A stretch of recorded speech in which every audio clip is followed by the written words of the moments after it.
Oiê, voltei com a terceira parte aqui do vídeo da Maia Andrade. Não tenho certeza absoluta se eu parei, se eu tô começando no lugar certo, mas eu acho que eu tô num bom lugar para começar. Então vamos lá, gente. Aí aqui a primeira coisa que é determinante. Claro que não leve para o pé da letra, não imagine que existe uma separação entre o mundo espiritual e o material, mas é apenas porque a nossa mente é muito visual e é como se fosse um mapa mental para ajudar na compreensão, ok? Então, essa é a compreensão que me ajudou. Mas entenda que tudo está conectado, não existe separação entre o material e o espiritual, aquilo que está invisível e aquilo que está manifestado na matéria. É apenas a ritmo de entendimento, ok? Então, eu fiz uma linha aqui para representar as duas esferas, ok? Esferas, não no sentido de círculo, mas de campo de existência. Então, aqui em cima é a esfera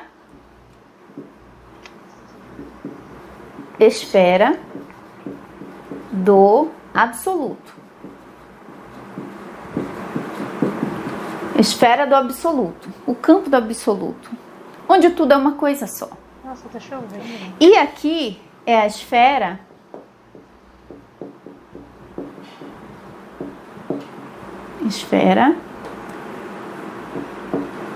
do relativo.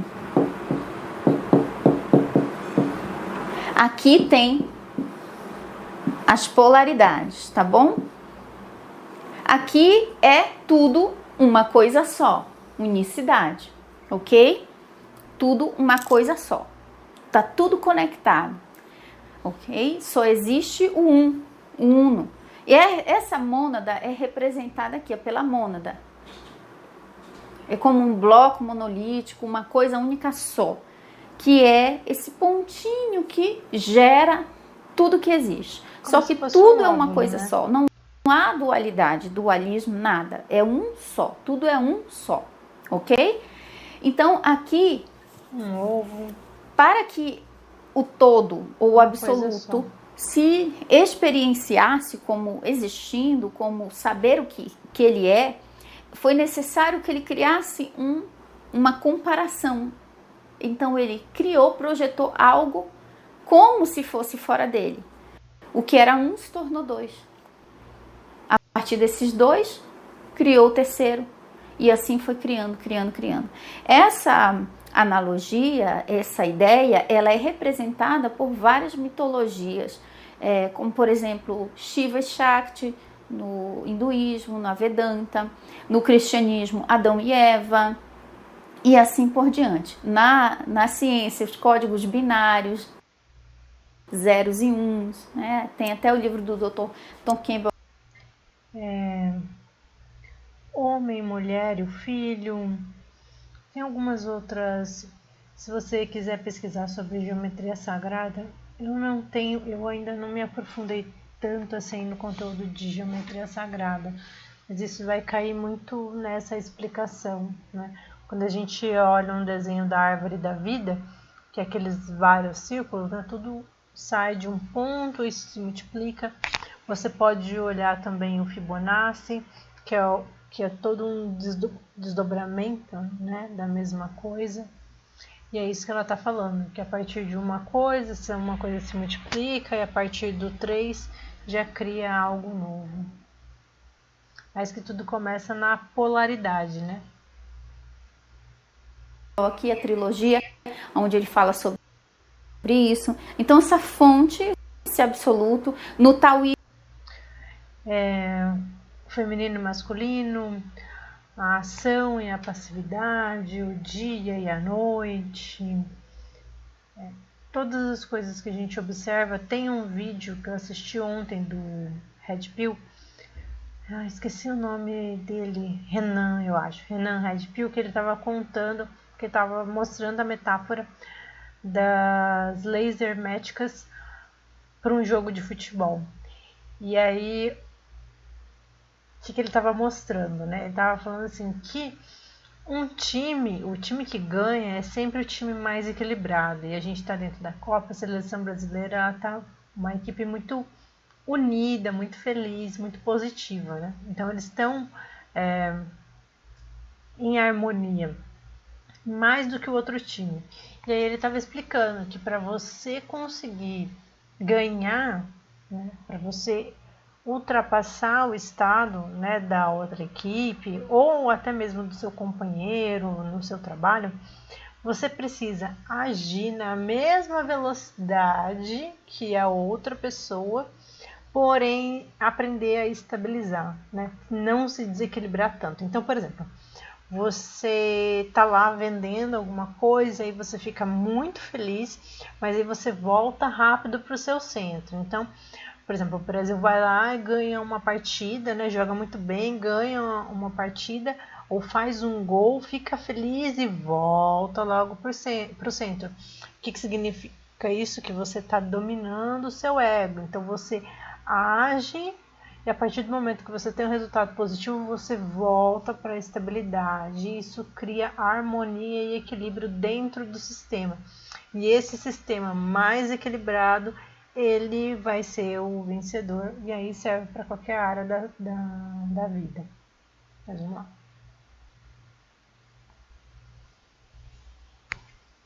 E eu fiz isso hoje. Hoje eu fiz um monte de coisa em casa. Então isso aqui seria o tal, aquele que não tem nome, não tem como nomear, o inefável, o todo, como Caibalion chama. No taoísmo eles chamam de yin e yang, princípio yin e yang, o masculino e feminino. Então o que era um vira dois. E a partir da união desses dois vão se criando três e assim sucessivamente infinitas formas. E aqui cria-se a esfera do relativo. Aqui é o absoluto e aqui é o relativo. No relativo, tudo é relativo. A realidade não é objetiva, ela é subjetiva. Ela está relativa à consciência observadora e criadora da própria realidade. Então, aqui é a esfera do relativo, o mundo das formas, o mundo fenomênico, o mundo onde todas as 7 leis estão ali em vibração e constante operação para produzir os efeitos de existir como uma entidade separada, uma entidade. Vocês querem ouvir um bom exemplo sobre relativismo?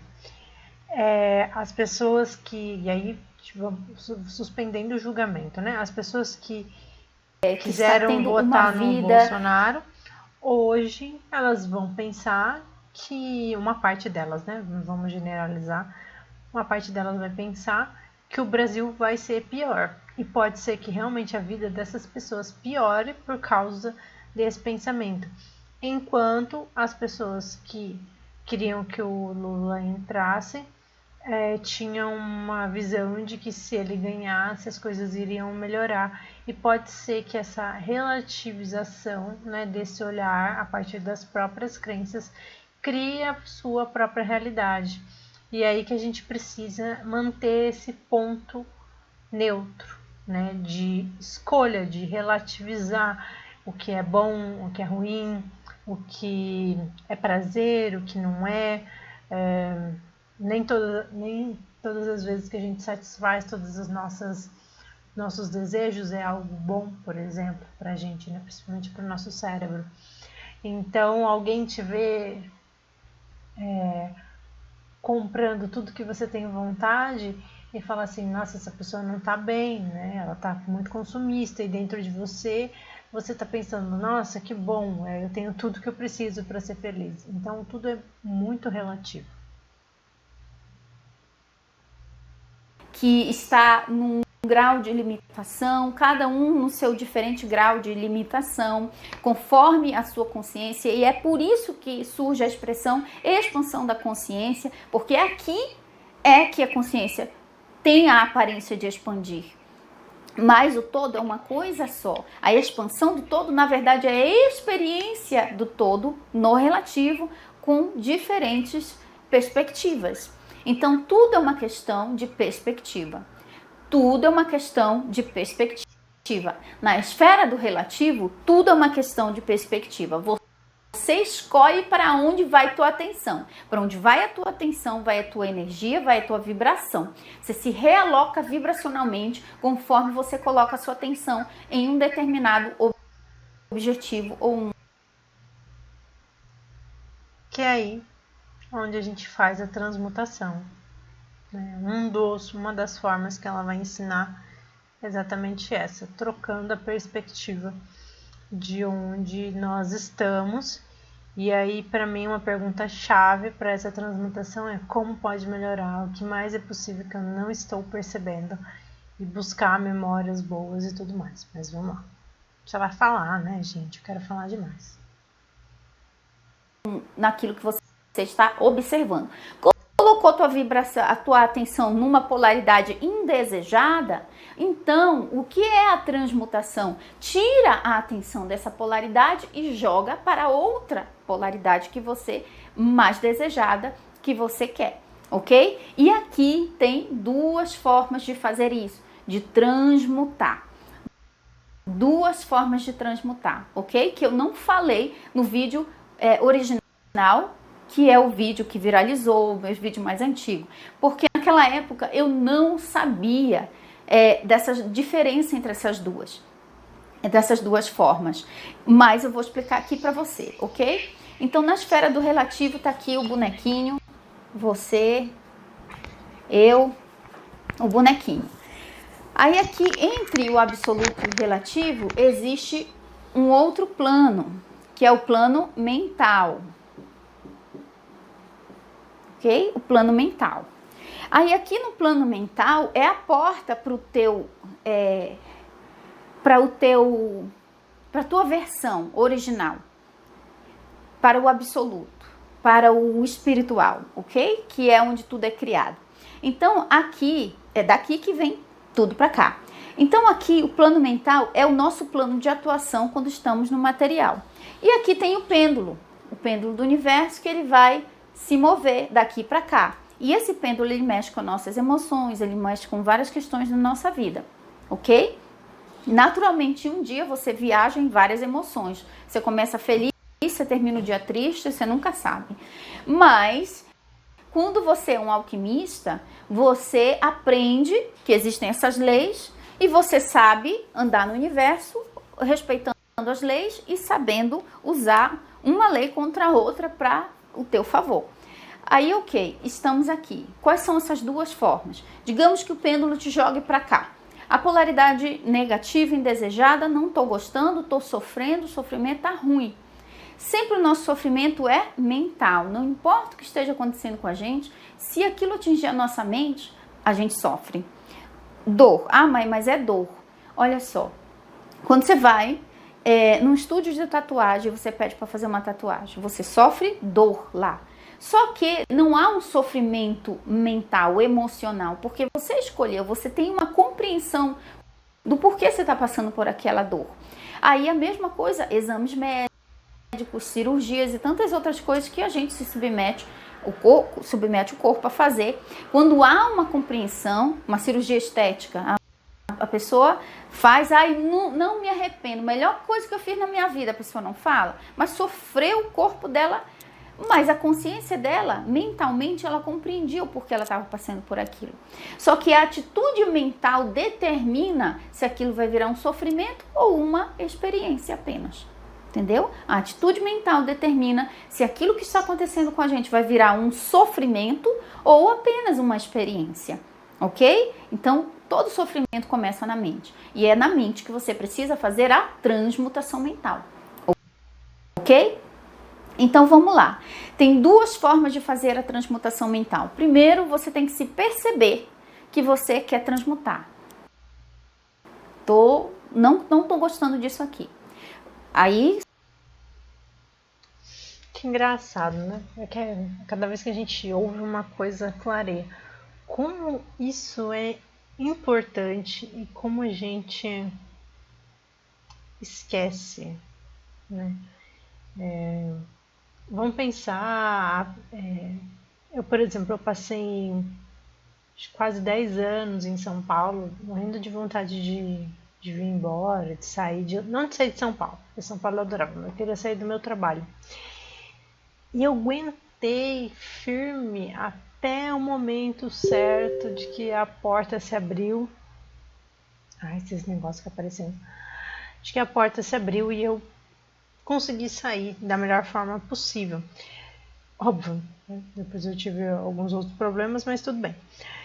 E eu aguentava, eu fui mudando, eu fui ficando mais resiliente, eu fui aprendendo um monte de coisa. Aquele estado, aquele lugar onde eu estava, foi me ensinando tanta coisa,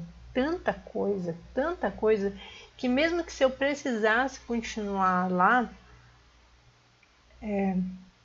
uma parte de mim continuava feliz, porque lá dentro eu fui moldada, fui transformada, fui passada pelo fogo ali, como se fosse um diamante e sendo moldada para me transformar. Então, eu não sinto dor ao pensar nos momentos difíceis e tudo mais. Só que tem outras situações que eu já olho com dor. Ai, que coisa, né? E aí é onde eu tem coisas que eu ainda busco transformar e fico pensando agora, né? Como tem coisas que a gente aceita tão bem, né? Que alguma perda, alguma dificuldade. Eu entrei na aula do Covid com a minha mãe na época da pandemia e assim, botei um fone de ouvido e fiquei rindo lá dentro, porque eu sabia que eu tava num lugar onde, tipo, tava todo mundo realmente contaminado e mais com perigo, né, da minha mãe ficar mal. E ali eu falei, eu vou ficar bem aqui. E tem lugares e coisas em situações que engatilham a gente, que jogam a gente para um estado emocional ruim. E que ainda em alguns pontos, eu já melhorei bastante, mas tem alguns pontos ainda que a gente não consegue falar, isso aqui não é bom, mas vale o sacrifício. Talvez por não saber que vai ter o resultado do outro lado. Agora, para mim, né, nessa perspectiva faz mais sentido. Imagina que você tem que fazer alguma coisa. Eu, no meu caso, quero fazer uma coisa que eu tenho muito medo e não sei se vai dar certo. O sofrimento da expectativa do resultado é maior do que necessariamente o sofrimento de passar pela situação. Na verdade, enfrentar a frustração do outro lado, ela é mais, mentalmente, ela é mais dolorosa do que necessariamente passar pela situação. Não sei se estou sendo clara. Vamos continuar.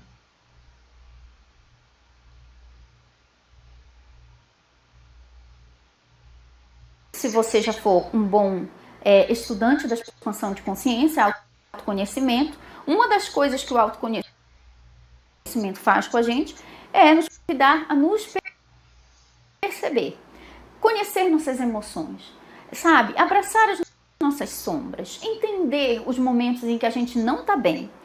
E o que é que eu faço com isso? Eu piso o pé na jaca mesmo. Se eu tô com raiva, eu brigo com a pessoa mesmo. Se eu tô triste, eu fico triste mesmo, deixa eu curtir minha fossa. É isso que muita gente faz. Aí vai lá, vai pro bar, enche a cara, faz coisa que não quer, porque é uma forma de maquiar aquela emoção que está sentindo, que isso não é transmutar, isso é maquiar. E isso não é integrar as suas sombras, isso é maquiar as suas sombras. Não é integrar. Então, o trabalho de integração das sombras é um trabalho onde você pega a sua consciência, que é luz, e joga na sombra. E o que isso acontece? Acontece quando há uma compreensão das causalidades que geraram o efeito que você está vendo lá, ok? Então, primeiramente, você tem que se perceber. Se percebeu, tá numa emoção onde o pêndulo te jogou para o negativo, uma emoção indesejada, negativa, primeiramente é se perceber, ok, estou sentindo raiva, estou sentindo tristeza, inveja, rejeição, alguma coisa que não estou gostando, isso não é bom, me faz sofrer. Ok, Você já começou a jogar a luz da consciência na sombra. Ao perceber, ao admitir, ao reconhecer. Em constelação familiar, eles dizem assim: eu te vejo e te reconheço. Você não vira a cara para aquele parente, para o teu familiar, para alguém da tua família que fez um mal para você, que você julga ter sido mal. Você olha nos olhos. Isso é uma forma que a constelação familiar tem de integração. Você olha imaginando essa pessoa e você diz: eu te vejo, pai. Eu te vejo, mãe. Eu não viro minha cara para você. Então, esse é o primeiro passo. Você olhar na cara das suas sombras, das suas emoções, das suas memórias de dor. Olhar e dizer: eu te vejo. Eu sei que vocês estão aqui. Ok? Então, é a primeira coisa. A segunda... Talvez ela ia falar, mas eu vou falar primeiro. Eu trabalho com várias técnicas energéticas, né? E às vezes a gente tá muito engatilhado e você tá ali naquele turbilhão da emoção e você não quer ser reativo. Então, por exemplo, às vezes eu tenho um atrito em casa com a minha mãe ou com o meu irmão, basicamente por coisas muito bobas. E aí eu fico chateada. Nossa, eu fico chateada. Aconteceu isso essa semana. E aí o que eu faço? Antigamente eu reagia. Falava, eu vou embora, eu não sei o que, e blá blá blá. Eu me trancava dentro do quarto, eu chorava, eu ficava magoada, eu dava uma resposta atravessada, eu fechava a cara. Então eu reagia dessa forma. Hoje em dia, graças a Deus, eu já tenho arsenal suficiente para quando emerge isso, eu tenho ferramentas para lidar. E aí, ou eu paro, dou uma enrolada, medito. Se eu não consigo meditar, que provavelmente meditar não é a primeira alternativa, mas hoje em dia eu vou para EFT. Vou para EFT. Vou bater nos pontos, tentando sentir o que eu tô, perceber o que está acontecendo. Ontem, basicamente, o que eu fiz? Meditei e eu fiz a aplicação de Reiki. E depois eu fiz EFT, fui fazendo EFT, até que acalmou. Não passou 100%, mas hoje também já não me mexeu. Mas já não reajo mais aquele instinto de... Eu tinha padrão de virar a cara, de ficar brava. Eu descobri isso na astrologia, que na verdade eu tenho um campo, um aspecto, um escorpião que é muito vingativo. E eu nunca tinha reparado nisso. Eu sabia que às vezes eu ficava brava com as pessoas e que eu termino o relacionamento mesmo. Tipo, não quero nem saber, foda-se e pronto. E eu venho mudando isso durante o tempo. Alguém me fazia mal, eu virava a cara, eu ia embora. Mas assim, por quê? Porque eu já estava aguentando a coisa há muito tempo, né? Então, aí até que chegava um momento e falava, cara, não aguento mais, não vou mais fazer papel de trouxa e vou embora. Hoje em dia, eu consigo continuar convivendo, não convivendo. Eu mantenho o meu canal aberto para a pessoa, mas eu não quero mais me relacionar com ela. Eu já não tenho mais interesse no momento em me relacionar com ela. Por quê? Porque essas pessoas ainda me engatilham. Não sou perfeita, então elas ainda me engatilham. Mas se fosse antigamente, eu tacava foda-se e já era. Que é esse aspecto em escorpião de vingança, entende?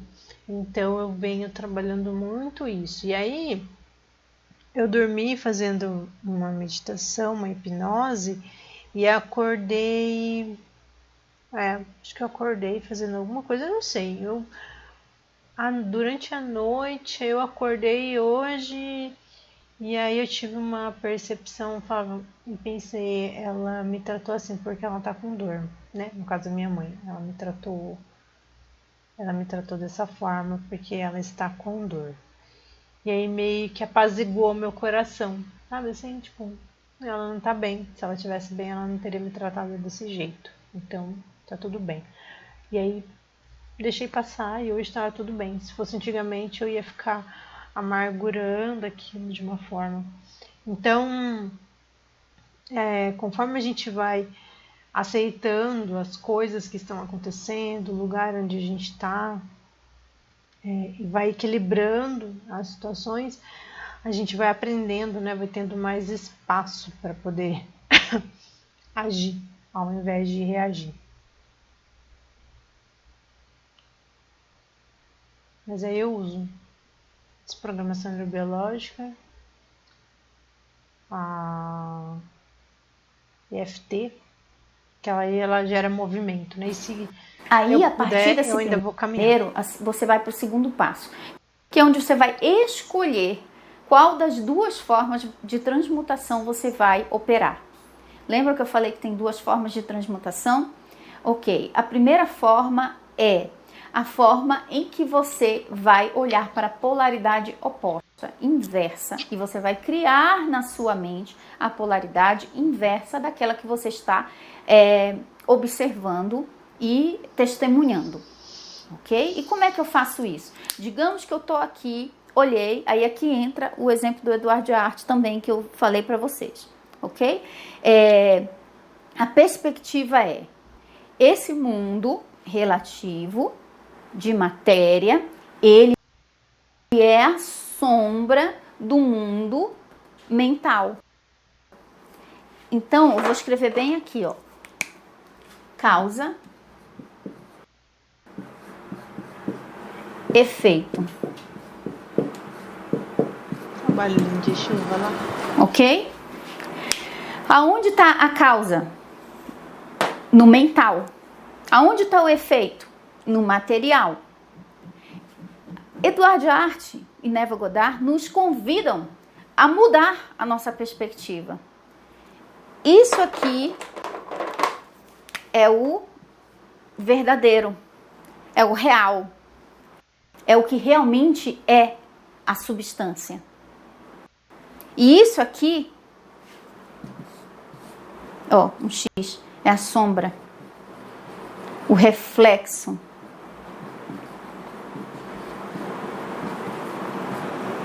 Ok? Isso aqui é ensinado também na lei da correspondência, das 7 leis herméticas. O exemplo da árvore da vida, a árvore com as raízes expostas, onde você vê a raiz e você vê a copa. A raiz está escondida, a copa é vista. Só existe a copa da árvore, o caule da árvore, porque existem as raízes. Então, a raiz de todo efeito percebido é a mente, é o mental. Então, você vai olhar para o mundo material como sombra, como reflexo, como uma miragem. É efeito, é passado. É passado por quê? Porque eu criei isso em algum momento do tempo e espaço na minha mente, em alguma ocasião. Nessa vida ou em outras. Não sei. Então, se está diante de mim, se estou testemunhando isso, é porque foi criado no plano da causa, que é o plano mental. No plano da causa, eu crio o plano material. O plano mental cria o plano material. Ok? Isso aí te dá o poder, o cajado do mago nas suas mãos. Porque se um efeito percebido na sua vida é indesejado, você é o mago, a maga da sua vida, para entrar no teu plano mental e transmutar. Então é isso que Eduardo Arte faz. Ele diz, eu não me importo com nada que está na matéria, porque isso é passado, isso é sombra. Significa que eu não gosto das coisas que estão aqui? Significa que eu não ligo, não dou nenhuma importância? Não. Significa que é como o reflexo no espelho. É uma sombra. Se eu estou de batom vermelho e se eu me olho no espelho e digo, olhei meu reflexo, não gostei do batom vermelho, o que eu tenho que fazer? Quebrar o espelho? Tentar mudar o batom da imagem da Mai no espelho? Não, eu vou lá e tiro e coloco outra cor de batom, porque está em mim a causa do reflexo que eu estou observando. E é dessa forma que ele nos convida a olhar para o mundo material. É tudo um reflexo de um passado que foi criado. Então, se eu olhei que lá atrás, na minha infância, minha mãe, meu pai, seja lá quem for, me tratou desse jeito, Edward Hart, ele diz assim, eu não me importo com o passado, nem sequer existe. Se alguém me trata mal, eu vou olhar para aquilo e vou dizer, não gostei desse resultado. Deixa eu ir para o mental e vou criar um resultado diferente. E você olha para a polaridade inversa. Encontrou alguém, alguma coisa aconteceu que você não gostou, o que seria o oposto disso? Aí partiu o plano mental. Aí você cria todo o enredo na sua mente oposto daquilo que ocorreu. Isso você faz intencionalmente, entendendo que aquilo que aconteceu com você é passado, entendeu que aquilo é só um reflexo, só uma sombra de algo que foi criado tempos atrás, onde você nem mesmo lembra, e que agora você pode reprogramar, recriar isso, mudando a tua atenção da polaridade negativa para a polaridade positiva. Se alguém me tratou mal, como seria esta pessoa me tratando bem? Aí você mudou a polaridade. Então, vamos lá. Vou trazer o meu exemplo aqui de novo. Tem algumas situações que eu consigo já transmutar na mente. Algumas coisas que aconteceram e eu consigo parar e fazer essa mudança da resposta. Essa situação de ontem, por exemplo, eu não tinha feito ainda. Mas eu vou fazer, vou até ver aqui, eu tô gravando agora à noite, né? Agora é 1h da manhã. E eu vou fazer isso agora antes de dormir. E mais uma coisa que foi me acontecendo, tá? Eu saí do trabalho, né, de 13 anos de empresa, 12 anos de empresa, voltei para casa dos meus pais, saí de São Paulo. Eu estava muito fragilizada. Com todo o conhecimento que eu tinha, eu decaí. Não sei exatamente o que aconteceu. Eu acho que eu já não estava tão bem, na verdade. Olhando agora, eu já não estava tão bem. Eu estava bem, mas eu não estava tão bem assim. E aí, quando eu fui me deparando com as situações que foram acontecendo, tudo mexeu muito com o meu emocional, mais do que eu imaginava. E eu realmente, eu estava numa postura que dentro de algumas linhas de psicanálise analítica, né? De análise, eles falam, né? Sinta, perceba, entre dentro da emoção, reaja, responda, e aquilo não deu muito certo para mim. Eu sempre fui uma pessoa muito controladora. Então eu não deixava as coisas transparecerem. Quando eu comecei a deixar, o caldeirão entornou e não deu muito bom. E aí então eu venho em 2 anos fazendo um processo de realinhamento. E nesses últimos tempos, o que acontecia? Tudo que a minha mãe fazia, o meu irmão, meu pai, tudo me deixava muito chateada. Nossa, me sentia muito vítima. Eu acho que é uma boa. Tava numa postura de vitimização muito grande. E nesses últimos meses, eu senti uma melhora muito grande, porque eu percebi que a espiritualidade vem me direcionando e me mostrando, tipo assim, para com isso. Para com querer justiça, para com querer que as pessoas mudem, para com querer que tenha uma resposta, uma reação diferente, que as pessoas façam alguma coisa por você. E eu só estou expondo isso porque pode ser que tenham outras pessoas que estejam assim. Então eu estava numa postura muito de vítima, de criança mesmo. Não estava conseguindo perceber que era eu que precisava fazer o que precisava ser feito e tudo mais. E aí eu parei. Por quê? Porque eu estava retrucando muito, eu estava muito engatilhada, eu retrucava, dava resposta atravessada. Nossa, assim, estava bem difícil. Mas eu ainda acho que estava melhor do que antigamente. Antigamente eu ia me fechar dentro de um buraco, não ia falar com nada, nem ninguém, ia ficar com um emocional todo contorcido e não ia conseguir lidar com isso. Talvez eu iria comer demais e tudo mais. Hoje não. Hoje eu, óbvio que tem minhas fugas e tudo mais, mas no geral eu já consigo tal. Eu ouço um conselho e eu já consigo colocar ele em prática, que nem ela tá falando aqui agora sobre essa situação. Então, isso pode me ajudar muito. Por quê? Porque a situação que eu vivi ontem, ela tá fresca. Apesar de eu ter feito bastante EFT, e eu já não estar mais reagindo, não tô mais na vítima, fiz bastante limpeza e aí eu vou dar uma outra, antes de eu, não, acho que eu não vou continuar mais nesse assunto, eu vou gravar mais um no próximo vídeo. Mas eu fiz muita limpeza do meu plexo solar, muita limpeza do meu plexo solar, muito, por quê? Imagina assim, no meu caso, tá? Eu quero ir para ação, eu quero fazer as coisas e toda vez que eu agia, alguém aparecia no meu caminho, alguma coisa acontecia, uma dificuldade e aquilo, eu não sabia como desenroscar.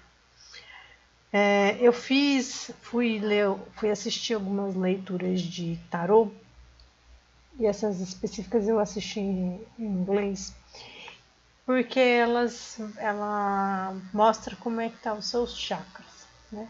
E eu tava falando, ó, seu chakra, os, os 3 primeiros aqui tão bons, eu sei que esse aqui não tava tão bom.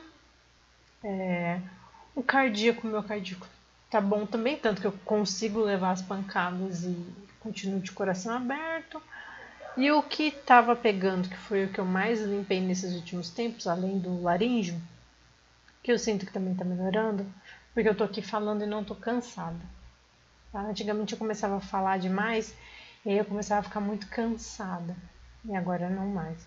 Então eu comecei a fazer uma limpeza no básico, no sexual, tá? No sexual eu fiz uma boa limpeza também. E agora eu peguei pesado no plexo solar, porque o plexo solar, se ele tiver sobrecarregado, ele não vai te deixar ir para ação e você vai sentir muita raiva, entende? Você vai se sentir muito vítima. Por quê? Porque você quer agir e você não consegue, né? Você quer se mover no mundo e você não consegue. Então eu fiz uma limpeza muito boa no meu plexo solar e eu sinto que parte das respostas do que dessas reações que eu estava tendo, né, emocionais, elas estavam conectadas com o meu plexo solar. Quando o meu chakra sexual estava fechado, meu humor estava muito ruim, mas ruim no sentido de muito séria, não estava sentindo prazer na vida, leveza, sabe? É uma coisa, não tem nada a ver com relacionamento, mas assim, você tá bem com você dentro de você mesma. E foi isso que eu fui fazendo, fui limpando os chakras. Acho que um dos primeiros chakras que eu realmente limpei quando eu voltei aqui para Prudente foi limpar o cardíaco. Fiz uma bela limpeza, assim. Ainda tem coisas ainda que eu preciso mexer, né? Não precisa nem falar isso, né? Mas eu sinto hoje que o que mais tem me ajudado na reatividade, porque o plexo solar é onde ele vai estar lendo o campo, né? O plexo solar tem que estar para fora. Então, como eu sempre fui muito tímida e muito introvertida, eu implodia, né? Eu me auto-implodia diante das situações. Depois de um tempo eu passei a explodir com as pessoas e aí agora eu estou num equilíbrio. E o que tinha por detrás, né, as barreiras atrás do plexo solar? Vergonha, culpa e medo. Vergonha, culpa e medo, vergonha, culpa e medo, vergonha de me expor, vergonha de falar as coisas que eu penso, vergonha do que as pessoas vão pensar, um pouco de rejeição também, medo, me sentir culpada em atrair coisas erradas, muita culpa em relação à família, em querer, sabe, em querer viver minha vida e querer fazer diferente, né? Querer criar uma história diferente. Então tinha muita culpa relacionada a isso, muita culpa em relação ao empoderamento. E aí, para finalizar, que já estamos em 40 minutos, tenho limpado agora a raiva do masculino, e aí fazendo um processo um pouquinho de integração, aceitação e acolhimento do masculino, né? Às vezes na nossa família eu tenho muita história, tenho histórias, né, de homens que foram muito, muito, como que eu posso falar? Vou usar a palavra malévolos, mas não no sentido ruim, tá? Mas assim, foram homens que foram difíceis com as mulheres, né? E aqui, então a mulher, ela, nessa geração, a partir da minha mãe, eu não sei, a minha avó nem tanto, não tem histórico disso, mas eu sinto um sentimento meio de revolta em relação a esse padrão, sabe? Hoje que a gente vê, do homem provedor e da mulher dona de casa, eu sempre fui muito revoltada em relação a isso. Uma das brigas com a minha mãe foi essa, coitada. Né, que ela queria que eu guardasse a cueca do meu irmão no guarda-roupa. E eu falei, eu não ia ficar pegando a cueca dele e enfiando dentro do guarda-roupa. Ela achou que eu não tava querendo ajudar ele, assim, sabe? Ai, meu Deus, ele faz um monte de coisa por você. E você, como você é ruim. Então eu entendo ela. Mas, voltando, fica essa coisa da gente querer ser mulheres muito fortes, que não tem espaço para os homens, entendeu? Então eu andei estudando e tô fazendo um processo de acolhimento desse masculino, cura, respeito, aceitação, transformando esse olhar para trazer o masculino de volta para perto e para aceitar ele em mim. Né? Para aceitar ele em mim, porque a minha rejeição em relação ao masculino, não preciso de homem para ser feliz, o que a gente acaba virando? O homem. Né? Então é uma postura, e é engraçado, porque, gente, quando eu saio para ir no mercado com o meu irmão, e aí eu andava com ele, e eu me sentia durinha, assim, é muito engraçado quando você tem consciência corporal, quando você tem, eu tenho uma mediunidade cognitiva, assim, uma sensorial muito intensa, né? Então eu me percebo muito, eu percebi assim, um jeito meio quadradão. E hoje, especialmente, eu percebi uma energia diferente. Eu falei, olha, senti que internamente mudou. Eu falei, alguma coisa mudou, tá diferente, né? E então foi muito legal. Mas é isso, eu falei demais, né? Mas tudo bem, eu sei que vocês me entendem. Vai ficar faltando ainda 15, 25 minutos do próximo. Eu acho que esse trecho aqui a gente conseguiu entender, né? Essa mudança de mudar a história. Então, eu vou dar o exemplo aqui.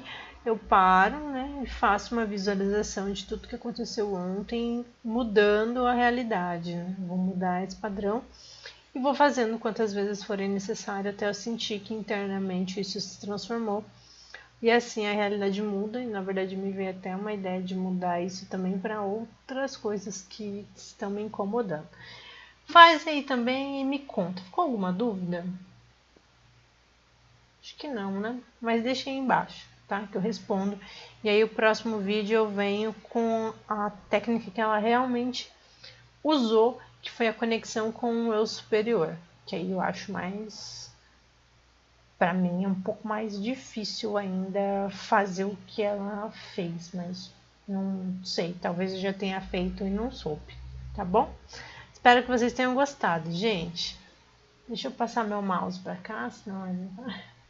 Um beijo, gente. Tchau, tchau.